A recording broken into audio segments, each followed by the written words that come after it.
सविता वहाँ से चली जाती है। मयंक को बहुत गुस्सा आता है, वो भी वहाँ से चला जाता है। फिर करिश्मा रेशमा को समझाती है। रेशमा, तुम्हें भाभी से माफी मांग लेनी चाहिए थी ना। लेकिन दीदी मैंने कुछ किया ही नहीं, तो मैं माफी क्यों मांगू?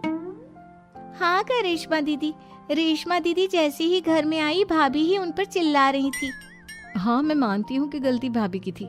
मैं तो इसलिए बोल रही हूँ कि भाभी ने माँ को तो पूरी तरह अपने वश में कर लिया है। वो हमारी बात सुनती ही नहीं। मयंक भैया हमारे लिए हमेशा खड़े रहते हैं, इसलिए उनकी बात का मान तो तुम्हें रखना चाहिए था ना। कोई फायदा नहीं दीदी, कुछ दिनों की बात और है, भाभी उन्हें भी हमारे खिलाफ भड़का देंगी। फिर वो भी माँ की तरह हमारी किसी बात का विश्वास नहीं करेंगे। इसी तरह सविता अपनी तीनों ननदों को किसी न किसी बात पर परेशान करती रहती थी। एक दिन मयंक अपनी तीनों बहनों के लिए गिफ्ट लाया।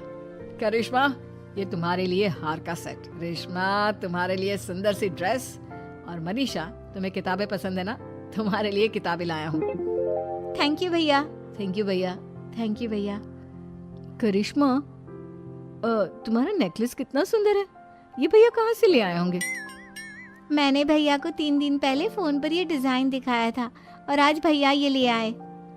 सविता तो अपनी ननदों के गिफ्ट्स देखकर जल गई और करिश्मा का नेकलेस तो उसे भी बहुत पसंद आया था।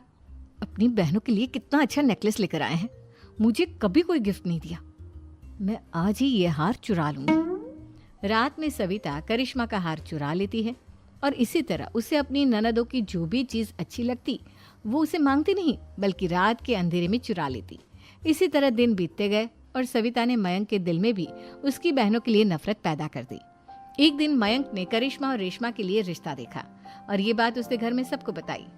माँ, करिश्मा और रेशमा के लिए बहुत अच्छा रिश्ता आया है, वो लोग कल इन्हें देखने आ रहे हैं, आप और सविता मिलकर सारी तैयारी कर लेना। ये सुनकर करिश्मा और रेशमा खुश हो जाती हैं, लेकिन सविता सोचती है अगर इन दोनों बहनों की शादी हो गई तो घर और बाहर का काम कौन करेगा? मनीषा तो 1 नंबर की कामचोर है, उससे तो किसी बात की उम्मीद लगाना ही बेकार है। मुझे इस शादी को रोकना होगा। अगले दिन सभी लड़के वालों के स्वागत की तैयारी करने में लगे होते हैं। तभी मयंक अपनी बहनों से आकर कहता है, तैयार हो गई तुम दोनों? देखो दोनों लड़के बहुत अच्छे हैं, मैं कोई कसर नहीं छोड़ना चाहता, इसलिए तुम उनके सामने अच्छे से बिहेव करना और अपनी भाभी से लड़ने मत लग जाना। करिश्मा, तुम वो नेकलेस पहन लो ना जो मैं तुम्हारे लिए लाया था। भैया मैं बहुत देर से वो नेकलेस ढूंढ रही हूँ, लेकिन मुझे मिल ही नहीं रहा। क्या, तुमने नेकलेस खो दिया? तुम्हें पता भी है वो कितना महंगा था, तुम कोई काम ढंग से नहीं कर सकती। मयंक गुस्से में वहां से चला जाता है। थोड़ी देर बाद लड़के वाले भी आ जाते हैं। वो दोनों बहनों को पसंद कर लेते हैं और रिश्ता पक्का हो जाता है। लेकिन